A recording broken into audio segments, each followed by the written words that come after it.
Itago niyo na lang po ako sa pangalang Ping. Nangyari po itong nakakatakot na story ko during the 90s nung nag-aaral pa ako sa isang sikat na college dito sa Manila. Uma-attend ako ng evening class. Around 8 to 9 evening siguro yon. Pag mga oras na yon, mangilan-ngilan na lang ang tao sa campus kasi maraming staff at students na rin ang nag-uwian na. During our evening class, biglang napasigaw yung isa naming classmate na nakapwesto sa likuran malapit sa door. E di lahat kami napatingin kung saan siya nakatingin. Nashock kami sa nakita namin. Imbes na mapatakbo kami, natulala na lang kami. May babaeng pumasok sa room na nakaitim, mahaba ang buhok, at natatakpan yung face ng hair niya. Tapos naglakad siya papuntang blackboard at tumagos dun sa blackboard. Pagtagos niya dun sa blackboard, nagsigawan na kami at tumakbo. Pati yung teacher namin napatakbo na rin sa takot. Tapos kumalat na yung kwento dun sa nangyari sa amin. Sinabi na lang ng school na rumors lang yon at hindi totoo, para nga naman hindi daw matakot yung ibang students. Pero nangyari talaga yon kasi andun ako. Kitang-kita ko talaga yung pagtagos ng babae dun sa blackboard. 20 students kami at isang teacher ang nakakita.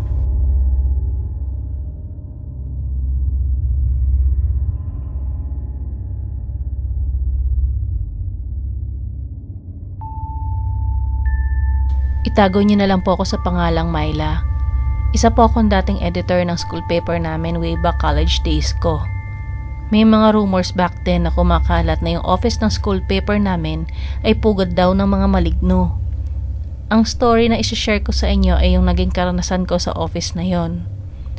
Habang nagiintay ako ng next class ko, naisipan kong matulog sa office para nga makapagpahinga na rin. Wala kasi akong tulog kasi may kailangan ako tapusin mga projects last night. Katabi ng office namin ay student lounge, so may mga instance na makakarinig ka ng maingay pag minsan. Habang nagpapahinga ako, may narinig akong maingay sa may parteng student lounge. Tawanan sila ng tawanan at nagkukulitan. Nainis ako kasi wala pa nga akong tulog. Bago ko buksan yung pinto, ang sabi ko, "Girls, ano ba yan? Ang ingay niyo ah!" Kailangan ko pa ba sabihin, Ma'am Marie, na nung pagbukas ko ng door, wala ni isang tao doon?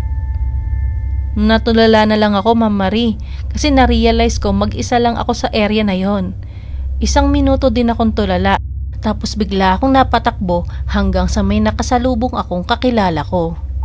Muntik na nga akong di makapasok ng law kasi naiwan ko yung mga gamit at libro ko sa office na pugad ng mga maligno.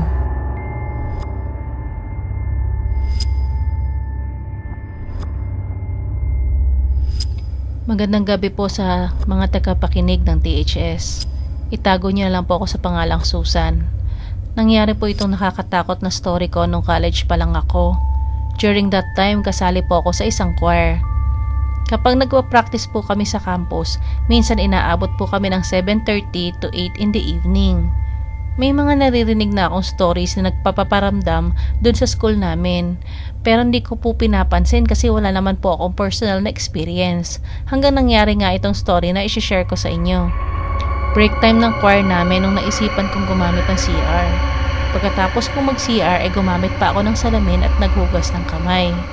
Pumasok ang isa kong choir mate para mag-CR din. Tawagin na lang natin siya sa pangalang Sandra. Binati ko si Sandra pero hindi niya ako pinansin. Dire-diretso lang siya sa cubicle. Inisip ko na nagmamadali lang siguro siya magbanyo kaya hinayaan ko na lang. Lumabas ako ng CR at bumalik sa choir namin. Nakita ko ulit si Sandra. Nakikipagkwentuhan sa mga choirmates namin. Tinanong ko si Sandra kung bakit ang bilis siyang nakabalik galing CR. Nagulat siya sa tanong ko, pati na rin yung mga kasama namin. Bakit ko daw tinatanong kung bakit ang bilis siyang nakabalik, samantalang hindi naman daw siya umaalis doon. Pinatotohanan din yun ng mga kasama niya. Sinabi nila na andun lang si Sandra at never pumunta ng comfort room. Simula nung pangyayaring yun, wala nang nagtangkang pumunta ng CR kapag gabi na.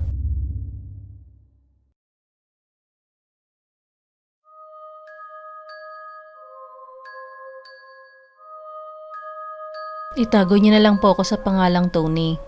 Isa po akong security guard na isang college campus dito sa Quezon Province. I-share ko lang po yung ilang weird na karanasan ko dito sa trabaho ko. Isang gabi, bandang 9:00 na siguro yon, naglalakad ako sa hallway para i-check ko yung mga surroundings. May nakita akong female student na naka-uniform pa dun sa may hallway. Nilapitan ko siya kasi nga gabing-gabi na, andun pa siya sa campus. Nung nagkatinginan kami ng student, bigla siyang tumakbo at kumaliwa sa kanto ng hallway.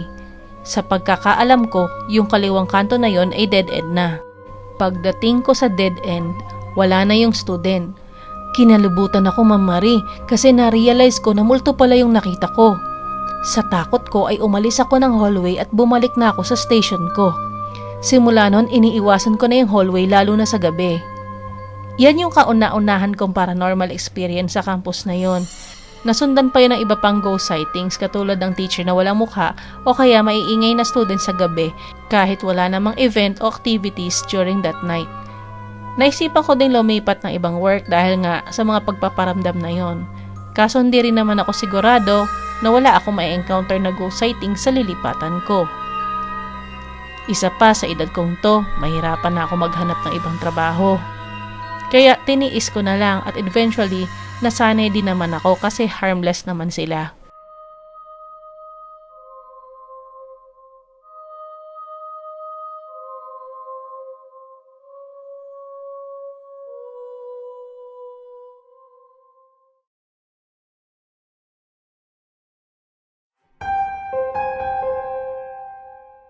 Isa akong HRM teacher.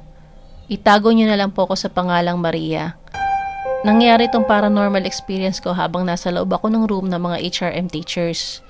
Nagko-compute ako ng grades noon at mag-isa lang ako sa room kasi nasa classes pa yung ibang mga teachers. Merong CR doon sa loob ng room na iisa lang ang pintuan. Ibig sabihin, makikita ko kung sinong lalabas at papasok ng comfort room. Nagulat na lang ako nung may narinig akong katok mula sa loob ng banyo.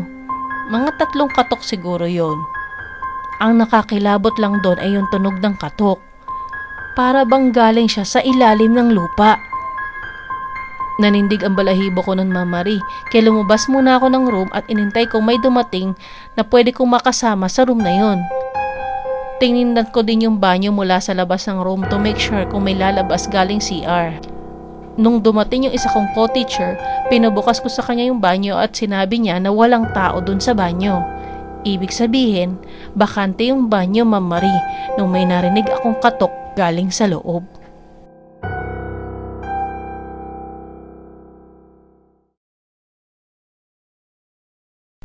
Shoutout po sa mga subscribers at mga nanonood.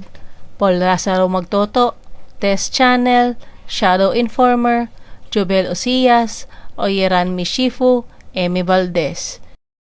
Nagpapasalamat din po ako sa Pinoy Exchange Forum sa pag-share po nila ng kanilang horror stories. Credits din po kay Ping at Mim Nosin.